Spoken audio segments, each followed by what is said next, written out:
Jamaican stories that will have you wondering why people so wicked. A Nigerian lover. Full story. A Jamaican woman's romantic journey took a devastating turn when she discovered that the Nigerian man she trusted was nothing but a profound regret. Let's call him Manuel. Manuel's brother met his demise in a devastating car accident. However, a chilling revelation unfolded as Manuel shared a haunting claim.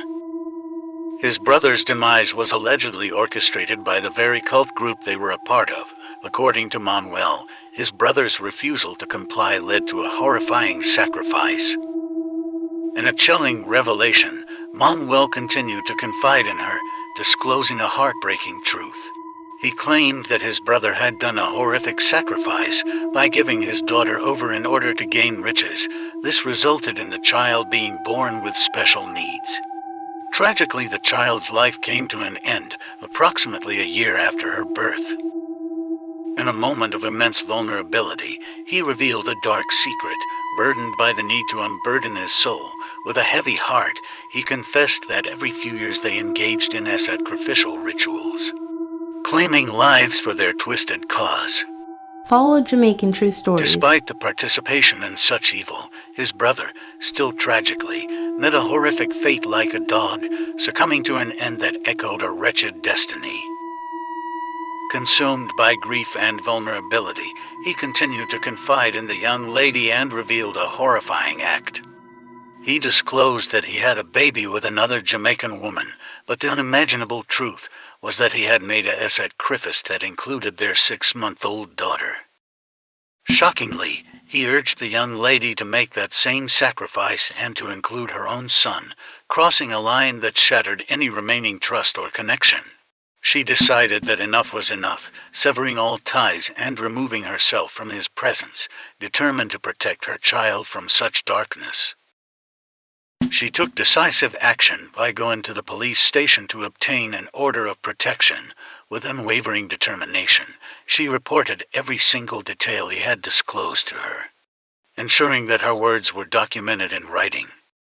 Recognizing the gravity of the situation, she took an additional step and sent her report to the FBI, understanding that this was a matter of utmost significance. From Manuel, she discovered a disturbing truth about their practices. He disclosed that they possess a fine powder that they add to people's food that can instantly unalive them. When someone succumbs to its effects, the cause of their demise remains undetectable, evading even the most comprehensive tests performed on the body. This revelation shook her to the core. When she cut him off, he started a pattern of harassment. He persistently appeared at her doorstep, repeatedly ringing the doorbell. She had no choice but to involve the police once again. In her search for protection and guidance, she turned to her pastor to confront the torment inflicted by Manuel, because in the middle of the night he sent bad duppies to unalive her. Unbeknownst to him, she relied on faith for protection. Under the pastor's guidance, fervent prayers warded off the spiritual attacks. The pastor shared a chilling truth. Manuel had attempted to sacrifice her. He further exposed the horrible fate Manuel had planned for her. 12 years passed. When she saw Manuel again, his mouth was wide open, as if he could not believe that she was still alive. Her sister had told her about a Jamaican woman in Canada who met her demise when her Nigerian husband unalived her. Her sister told her that it is a common practice of theirs. She uncovered that these men target women who owns their home and have a government job with 180,000 life insurance. They will enter a relationship, marry and add life insurance just to benefit when the wife meets her untimely demise. She dated another Nigerian man who she found out was doing love spells on her. When his spells didn't work, he turned around calling her voodoo queen. He had a nervous breakdown when he could not get a job, and Albia could not work on her. The young lady had to be praying hard as her life depended on it. She had to be reading Psalm 35, 17 and 18 for the wicked peopled in. She has a strong relationship with God who shows her everything.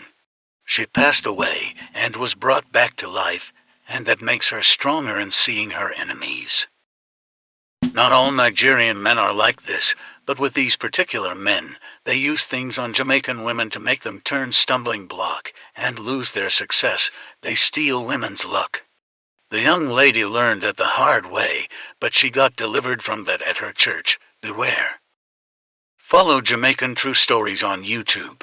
Link in bio.